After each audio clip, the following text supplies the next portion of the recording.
E nisur nga eksperienca ime të paktën 10 vjeçare, duke nisur që nga fillimi deri tani vëre një rritje të kërkesës për ndihmë te psikologu, por kemi akoma punë për ta bërë më tepër si domosdoshmëri. Hera herës njihet si domosdoshmëri, hera herës si një nevojë trend, le të themi, nuk më vjen mirë ta them kështu, por të paktën ta shfrytëzojmë për mirë këtë gjë që ta përdorin për të ndihmuar persona të caktuar. Por që po, vjet re një rritje e kërkesës për ndihmë psikologjike dhe një lloj vlerësimi për rolin që ka psikologu në shoqërinë tonë.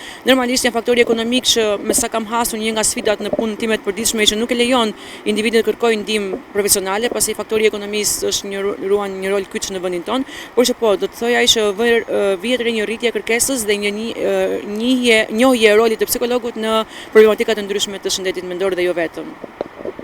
Ke një mesazh ose thirrje për gjithë njerëzit që gjenden në një situatë jo fort mirë edhe nuk dinë ku të drejtohen?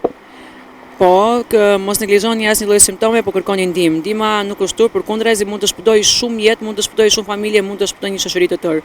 Ndihma psikologjike është një domosdoshmëri në persona që kanë problematika psikoemocionale dhe jo vetëm, edhe në familje që nuk shfaqin probleme të caktuara kaq të serioze, që kanë këto problematika dinamika familjare ndoshta të komplikuara, është një zgjidhje. Të mos neglizhohet asnjë lloj simptome sepse mund të shkaktojë probleme shumë më të mëdha në gjithë sistemin familjar, social apo dhe shoqëror në vazhdimsi. Faleminderit. Faleminderit.